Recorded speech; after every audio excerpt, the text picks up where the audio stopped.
Auto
আজ সকাল আনুমানিক 9:30টার দিকে আমাদের জরুরি বিভাগে থানার 5 জন সদস্য আহত অবস্থায় আসেন।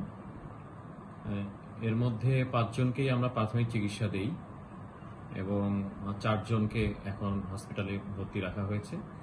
সবাইকেই অবজারভেশনে রাখা হয়েছে এবং কিছু ইনভেস্টিগেশনও দেওয়া হয়েছে।